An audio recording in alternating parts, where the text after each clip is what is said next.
Nuestro grupo está formado por Mercedes Colado y Lucía Mahamud, del IES Miguel Catalán, Javier de la Fuente, Paco Cabezas, Antonio Collado y Rosana Rufo, de la Universidad Complutense de Madrid, y Rodrigo y Damián, de Aspimip. Nos encargaremos de hablar de los oficios urbanos de Hispania y para ello nos serviremos de diferentes modelos, todos ellos tomados del Museo Arqueológico Nacional. En primer lugar, cabe destacar la percepción de los historiadores acerca de los oficios urbanos. Hasta no hace mucho no se preocupaban de la importancia de los oficios para el desarrollo social.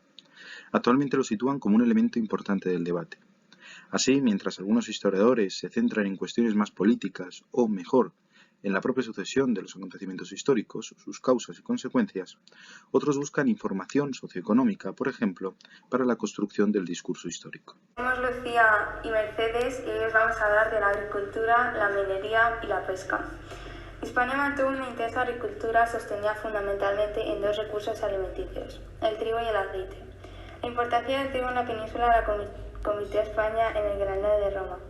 Hispania fue también exportadora de vino, considerado un producto de prestigio. La agricultura de secano se basó fundamentalmente en cereales como el trigo y en menor proporción la cebada, la avena e incluso el mijo.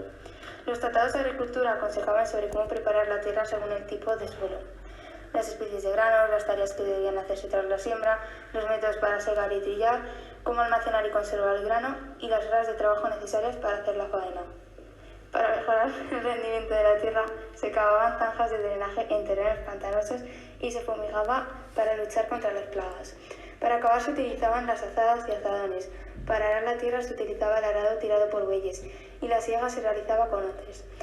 Para las labores de campo, los hispanorromanos utilizaron instrumentos de hierro, ya utilizados en momentos anteriores, algunos de ellos perfeccionados para trabajos especializados.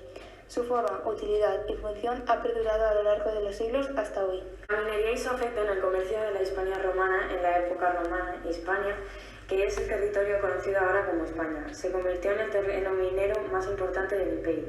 Todas las minas españolas pertenecían al emperador, pero eran llevadas por el gobernador de Hispania en ese momento. También había excepciones de minas que no eran del gobernador y pertenecían a empresas públicas.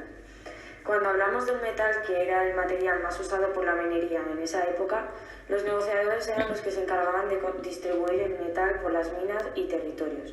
También había un hombre encargado de la producción y administración. La pesca jugaba un papel importante en la economía romana. Fresco o en conserva llevaba prácticamente a todas las cocinas, siendo de consumo habitual entre las clases menos favorecidas.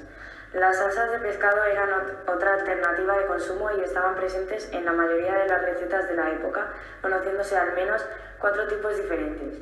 El garum era el más apreciado, obteniéndose por fermentación natural de las vísceras del pescado, contando con un antiséptico, la sal, que evita la putrefacción. Se preparaba con infinidad de variedades, mezcladas con sal. Luego se dejaba secar al sol durante semanas, removiendo la pasta diariamente y, finalmente, se colocaba repetidas veces hasta una salsa clara que se envasaba en ánforas para su transporte y comercialización. Obtenían este animal pescando con cañas, pero no eran como las cañas actuales, sino que estaban hechas con una vara larga, flexible y resistente, a la que se ataba un hilo hecho de lino, lo que actualmente llamaríamos el sedal. En su extremo se colocaba el anzuelo, al que se sujetaba el cebo. Para confirmar la captura utilizaban flotadores de corcho. Los anzuelos se fabricaban de hierro, bronce o cobre, dependiendo del tamaño de la pieza a capturar. Su forma no ha variado apenas hasta la actualidad. ¿Cómo se comercializaban los materiales? Pues estos productos se comercializaron por todo el territorio de la península y por Roma, siendo el comercio muy importante para el desarrollo de la provincia de Hispania, ya que era una de las principales exportadoras de alimento del imperio. Por tanto, estos productos se comercializaron por todo el territorio del Imperio Romano a través de diferentes rutas, tanto las marítimas como las terrestres. El comercio, por tanto, para la provincia fue muy importante y facilitó mucho su desarrollo. Los principales elementos demandados eran el trigo, el aceite, la sal o el vino, pero sin ninguna duda la joya de la corona era la riqueza minera del territorio, lo que provocó que se formaran explotaciones muy importantes de oro y plata en la región. Y aunque las manufacturas que posteriormente explicarán mis compañeros no fueron un producto que triunfara en todo el imperio, sí que se comercializó con ellas a lo largo y ancho de la península ibérica. a través de dos vías principalmente. Primero, las vías romanas, que permitían mantener comunicadas las principales ciudades del imperio, como es el caso de Tarragona o de Mérida, y luego está la opción de la vía marítima. La más conocida era la ruta que se hacía por la costa mediterránea, lo que provocó el nacimiento de importantes ciudades como Cartagena o Ampurias, aunque ambas eran colonias anteriores a Roma, pero no perdieron su posición de poder. Lo más curioso es que también se realizaban estas rutas marítimas por los ríos, principalmente el Ebro y el Guadalquivir. Aunque el comercio era importante, no se puede entender sin el uso de las monedas. Era un elemento clave dentro de la romanización, que es el proceso mediante el cual Roma impregnaba su cultura a los pueblos que conquistaba. Permitía establecer un nuevo precio a todo el material con el que se comerciaba. Por ejemplo, durante el periodo de Diocleciano, un emperador del siglo III, se estableció que un litro de aceite valdría en torno a 3 sestercios, unos 4 euros en la actualidad. Estas monedas no se reducían a su valor económico, tenían un valor de propaganda política, ya que los emperadores aprovechaban el dorso de la moneda para poner su retrato. Además se producían en las ciudades, es decir, los centros de poder de la región. Vamos a encontrar varios tipos de monedas dependiendo del periodo romano en el que nos ubiquemos, pero nosotros vamos a centrarnos en el imperio, cuando la provincia de Hispania ya empezó a desarrollar un sistema monetario estable. La moneda principal y oficial era el áureo, sería lo que es ahora el euro. Se producía en oro y llevaba la imagen del emperador en el dorso de la moneda. La siguiente moneda con más valor era el denario. Para hacer un áureo había que juntar 25 denarios y eran realizadas en plata. Otra moneda de menor valor era el sestercio, que se asemejaba bastante al actual céntimo. Con 100 sestercios se formaba un áureo. Existían monedas de menor valor aún, como por ejemplo Eras, pero su valor era muy pequeño. La realidad es que para uso cotidiano, como la compra de alimentos, se utilizaba siempre el sestercio. Pero no solo se podían comprar materias primas como la comida con estas monedas. ¿Qué manufacturas podemos obtener mediante el pago de las monedas? Las monedas podían servir, entre otros, para adquirir manufacturas cerámicas. La cerámica fue producida en enormes cantidades en la antigua Roma y tenía un marcado carácter utilitario. Se realizaba generalmente a torno y con moldes y se puede clasificar de forma general en dos tipos según su uso, común y fina, siendo la común la destinada a la elaboración, almacenaje y transporte de los productos alimentarios, los elementos de la vajilla de uso cotidiano como ánforas o lucernas. La vajilla fina tiene un uso más selecto y el modelo preferido será el de terra sigillata, tierra o cerámica sellada. Es la que había recibido un sello o estampilla y era de color rojo brillante. Así, con esta clasificación, podemos ver que también la sociedad hispano-romana mostraba una clara distinción entre ciudadanos pobres y ricos.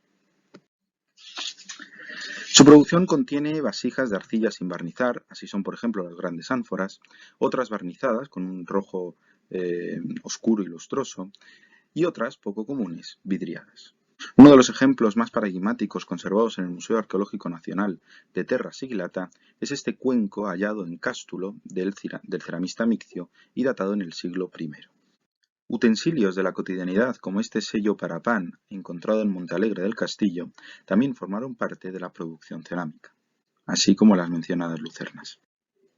El crecimiento de las ciudades y de la población estimuló el desarrollo de los talleres, las tabernae u officinae, en los que trabajaban artesanos especializados como broncistas, vidrieros, orfebres y, como no, ceramistas. En la antigua Roma la mayoría de talleres se localizaban en el suburbium, cerca de las vías de comunicación que facilitaran la distribución y comercialización de los productos. Podían ser públicos y privados, y dentro de la titularidad privada, independientes o no a la domus. Podían tener otros elementos como puertas de madera correderas, para una mayor visualización de los viandantes, y una retrobodega o sobretecho en la que la familia del artesano podía vivir. La cerámica, por tanto, configura un inmenso legado material y cultural, de sustancial valor para la disciplina histórica. No obstante, los ceramistas no eran los únicos artesanos especializados en Hispania. ¿Qué otros objetos podíamos encontrar en un taller? Además de la producción de cerámicas, los talleres romanos también eran responsables de la creación de diversos objetos de vidrio, como frascos, platos, jarras, botellas e incluso ánforas. Junto con esto, los romanos también utilizarían el vidrio para la creación de mosaicos y ventanas. Pese a que el trabajo del vidrio fue muy habitual en el mundo romano, los primeros en dominarlo fueron egipcios y mesopotámicos en el milenio III después de Cristo. Siglo después, fenicios revolucionarían la producción al desarrollar la técnica del vidrio soplado, técnica que posteriormente llegaría a griegos y a romanos. Así que viendo esta evolución, no es de extrañar que los principales núcleos de producción de vidrio, y concretamente de objetos de lujo, se sitúan en el Oriente romano, en especial cerca de Alejandría. aunque también se desarrollarán paulatinamente talleres centrados en objetos cotidianos en Roma y en el resto de principales ciudades a lo largo de las provincias, como es el caso hispano, donde podemos destacar talleres como el de Cartago Nova, el de Valencia, el de Augusta de Mérida o el de Tarraco, entre otros muchos. En cuanto a su producción, los romanos utilizarán algunas técnicas arcaicas como el tallado, la técnica de la varilla, el prensado moldeado o la técnica de la cera perdida, pero especialmente trabajarán la técnica fenicia del vidrio soplado. Esta técnica consiste en calentar y hacer girar el vidrio alrededor de una caña por la que soplar e ir dándolo forma para luego separar la caña y añadir al vidrio aún caliente otros elementos como asas y cuello. A su vez, esta técnica podría acompañarse por el uso de moldes, lo que facilitaba y abarataba aún más su producción. Además, los romanos también darán color a sus vidrios, ya sea mezclándolo con vidrios ya tintados o añadiendo óxidos en la creación, como el óxido cúprico para el azul, el ferroso para el verde, el óxido férrico para el amarillo o el óxido de estaño para el blanco. De cualquiera de estas formas, los romanos producirán numerosos objetos cotidianos y de lujo, como todos los siguientes, los cuales proceden todos del Museo Arqueológico Nacional de Madrid. Y así podemos encontrar vajillas con vasos, platos, jarras, algunos cuencos y por supuesto botellas. Podemos encontrar otros objetos que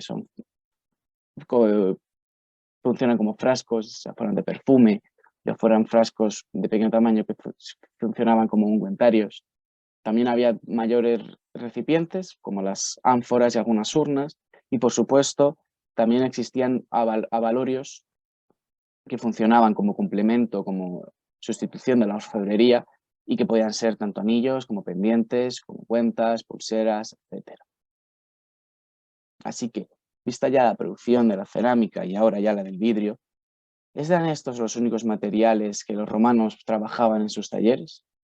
No, ahí se usaban otros como el bronce. El bronce se usó en muchos ámbitos, como la industria textil, la escritura, la medicina, el mobiliario, como lucernas, apliques o llaves, solo para las familias que podían permitírselo, ya que las clases bajas usaban materiales más baratos como la cerámica, el hierro o el hueso.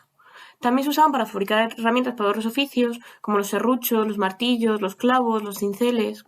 Los recipientes se realizaban sobre todo en cobre y bronce, normalmente grandes recipientes para aguantar el calor, y platos y jarros relacionados con el servicio de mesa y con los actos rituales, por lo que se adornaban más, sobre todo en el haz y la boca, y cuencos o platos menos comunes porque resultaban más baratos hacerlos en cerámica.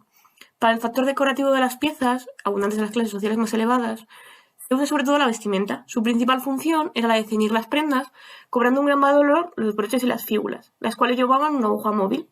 En cuanto al adorno personal, se encuentran presentes los anillos, pulseras, collares, pendientes, agujas. Un caso muy concreto es el de los colgantes de los tipos de los amuletos, donde destacan los de forma fálica, con una función mágica por usarse como método de protección. También destacan las miniaturas, que podrían ser juguetes o votos. Estas piezas eran realizadas por orfebres, de los que había muchos tipos, dependiendo del tipo de materiales, la especialización técnica, el tipo de joyas o la decoración, como el aurífice, el fundidor, el grabador. Los artesanos creaban sobre un diseño previo a partir de un metal muy maleable. Para el trabajo del oro, lo más común era el fundido, laminado, pulido. A pesar de esto, algunas joyas se hacían a partir de un molde, aunque no era muy frecuente. En cuanto a las decoraciones de las piezas, se hacen ornamentaciones de hilado, repujado, grabado o calado, que es una técnica muy utilizada. Esta se realizaba haciendo perforaciones con los punzones hasta obtener un acabado de motivos vegetales o geométricos que daba sensación de ligereza. También es muy importante para estas joyas las piedras preciosas. Las técnicas y los motivos decorativos se fueron perfeccionando, dando lugar a nuevos tipos de joya y haciéndose más suntuosos, grandes y voluminosos. Está claro que la orfebrería estaba reservada a determinada parte de la sociedad, pero a su vez también había ciertas jerarquías. El derecho a llevar anillo solo lo tenían los senadores, caballeros y cargos públicos, hasta que los emperadores dictaron leyes para que los pudiera llevar cualquier ciudadano romano libre, por lo que se convirtió en un símbolo de identificación y de poder. El chatón es la parte frontal del anillo, que suele ser plano y llevar una piedra preciosa grabada con la superficie pulimentada y redondeada, que suelen tener temas mitológicos. También podemos ver desde collares sencillos, con pequeñas cuentas, a una evolución de collares de varias vueltas, combinando distintos tipos de piedras más grandes. En el caso de los pendientes, suelen llevarlo las mujeres de clase alta, sobre todo unos llamados crotalia, de los que cuelgan varias perlas. El cuerpo central suele tener una forma geométrica hecha en láminas de oro calado y con piedras preciosas en el centro. Para esta labor, los artesanos estaban muy instruidos en la glíptica, el arte de grabar, teniendo muy en cuenta cada piedra y con las que se les solía dar el toque final a las piezas. Pero, ¿estos eran los únicos oficios urbanos? Claro que no. En la ciudad también existían otros oficios de carácter administrativo que se encargaban de dirigir las ciudades y provincias romanas. Normalmente al frente de cada provincia romana se encontraba un pretor enviado por la propia Roma, pero dentro de las propias ciudades vamos a encontrar diferentes cargos elegidos por las asambleas y senados locales, que emulaban a las que podemos encontrar en Roma, y donde se presentaba el poder de los ciudadanos más importantes e influyentes. Estos cargos eran denominados magistrados, y podemos clasificarlos en distintos tipos: los dumviros, que eran los magistrados superiores y se encargaban de convocar asambleas y dirigir las ciudades; los ediles, que se encargaban de la seguridad de la ciudad; y los cuestores, que se encargaban de las finanzas públicas.